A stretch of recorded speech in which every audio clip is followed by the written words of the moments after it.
Perkenalkan, nama saya Lisa Artika Puspita, NPM 204230093 dari Prodi PGSD Universitas PGRI Selampari. Nah, di sini tentunya saya tidak sendiri, di sebelah saya Bapak Supadi. Beliau ini salah satu guru yang mengajar di SD Negeri Sukadana, yang mana dalam kesempatan ini beliau yang akan menjadi narasumber dalam wawancara ini. Baiklah, di sini saya menyiapkan beberapa pertanyaan, Pak. Kita langsung saja ke pertanyaan yang pertama. Pertanyaan pertama, apakah Anda memahami tentang kurikulum merdeka dan perubahan kurikulum nasional yang akan datang? Untuk kurikulum merdeka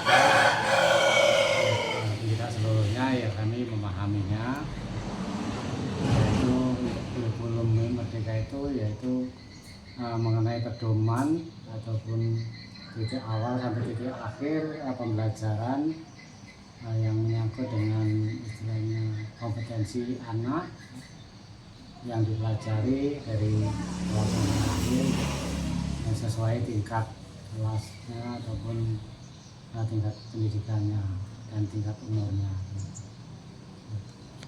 Ke pertanyaan kedua, bagaimana pandangan Anda tentang kurikulum merdeka dan perubahan kurikulum nasional yang akan datang? Ya, menurut kami kurikulum merdeka itu memang sesuai dengan era sekarang ya, karena sudah menginjak ke zaman digitalisasi, artinya ya anak-anak itu sudah bebas di dalam menentukan pembelajaran itu ataupun istilahnya kompetensi-kompetensi yang diinginkan sesuai dengan keadaan zaman sekarang ini, sesuai di tingkat kemampuan ataupun tingkat pertumbuhan. Selanjutnya, perbedaan apa yang mendasar yang Anda rasakan dan implementasikan antara kurikulum 2013 dengan kurikulum merdeka? Saya rasa mungkin memang hampir sama, yaitu tentang penekanan kepada istilahnya karakter anak yang diinginkan. Akan tetapi mungkin untuk kurikulum merdeka ini ada penyempurnaan, yaitu yang mengarah kepada P5, kompetensi pembelajaran itu dengan nilai-nilai Pancasila diterapkan di situ. Saya kira lebih melengkapi seperti itu. Kira-kira apa tantangan Bapak terkait isu-isu ganti materi ganti kurikulum? Nah, kalau ganti menteri ya, maksudnya ganti menteri ganti kurikulum. Nah, memang kalau menurut saya itu sudah merupakan suatu kebutuhan. Jadi artinya bukan ganti menteri ganti kurikulum, yang jelas ganti zamannya, ganti berbeda suasananya.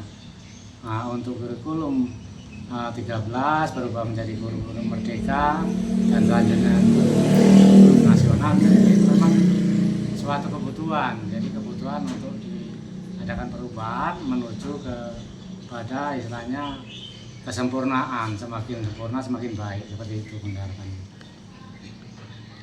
Apakah sekolah Bapak telah menerapkan kurikulum merdeka secara ideal?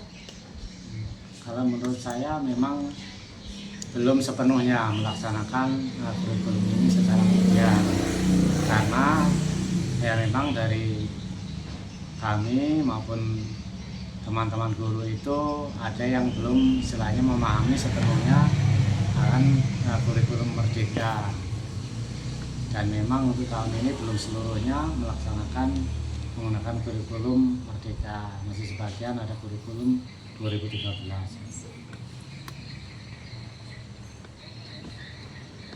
Tema apa yang sering dipilih dalam implementasi P5 pada kurikulum merdeka? Kalau tidak, apakah Anda tahu kira-kira kapankah diberikan di sekolah Anda? Diberlakukan di sekolah Anda? Ya, kalau untuk yang P5 itu memang pada intinya kan pelaksanaan di proyek-proyek itu, kegiatan proyek, artinya dilaksanakan mungkin dalam setengah tahun sekali, yang penilaiannya itu secara kontinu lah penilaiannya, dari awal sampai akhir, mungkin dari awal semester sampai akhir semester itu baru dilaksanakan penilaian. tetapi ada yang dinilai secara proses. Apakah Bapak pernah mengikuti pelatihan kurikulum Merdeka? Kalau iya, sudah berapa kali, tingkat apa, dan insight apa yang Anda dapatkan? Kalau tidak, kira-kira alasan apa yang menjadi kendalanya?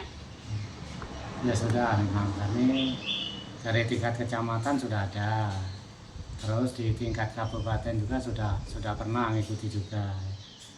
Jadi untuk implementasinya saya kira ya memang perlu sambil belajar ya, termasuk kawan-kawan juga ya, karena ini menyangkut dengan era baru, era digitalisasi. Jadi ya, dengan banyak-banyak belajar teknologi yang terbaru.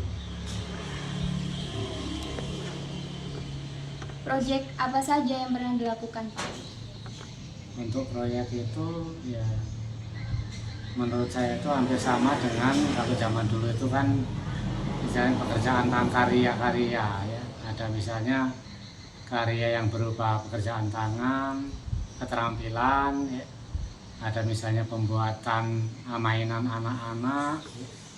Ada juga yang berupa mungkin makanan ya, kita istilahnya apa, menu makanan, memasak makanan misalnya makan khas daerah dan lain sebagainya.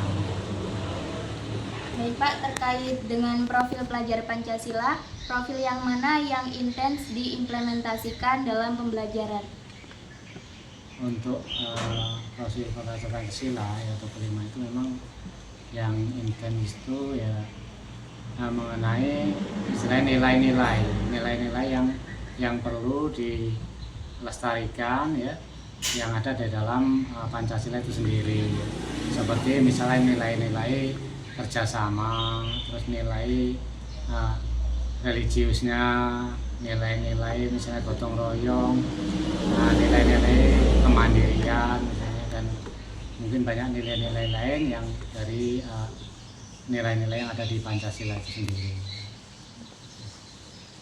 Apakah harapan Bapak dengan melaksanakan kurikulum Merdeka? Nah, untuk harapan kami ya pelaksanaan merdeka, memang harapannya anak-anak itu dalam mencapai istilahnya kemampuan dalam belajarnya itu ya semakin meningkat ya, dalam meningkat, anak-anak lebih mudah dalam belajar, terus hasilnya juga anak-anak mungkin secara ini akademiknya dia maju, menguasai lebih banyak teknologi. Apakah kurikulum Merdeka sesuai dengan kebutuhan siswa dan pembelajarannya? Seperti apa contohnya? Ya itu saya katakan tadi, memang sesuai zamannya. Sekarang zaman sudah era kebebasan, terutama digitalisasi ya, sudah merdeka, sudah bebas. Artinya untuk anak-anak juga sudah bebas di dalam memilih ataupun materi-materi pembelajarannya yang sangat disenanginya. Kira-kira bagaimana interaksi guru dengan siswa selama implementasi kurikulum Merdeka? Nah, untuk interaksi guru dan siswa ya, saya merasa memang ya sangat lebih tertarik untuk anak-anak untuk mengikutinya dalam kurikulum Merdeka, karena ya penggunaan teknologi sekarang ini yang sudah bukan hal yang baru. Jadi anak-anak juga sudah tidak asing lagi dengan teknologi digitalisasi seperti HP, Android ataupun komputer. Bagaimanakah Anda memasukkan unsur literasi saintifik HOT 5P5 keterampilan abad ke-21 di modul yang Anda buat? Untuk penerapan tersebut ya, saya kira di dalam perencanaan pembelajaran itu ya kita masukkan sesuai dengan materi yang mau diajarkan ke anak itu. Jadi kita sesuaikan. Kalau di situ seperti tadi kan nilai yang kita inginkan, nilai kebersamaan atau kerjasama, ya kita masukkan di situ nilai kerjasamanya.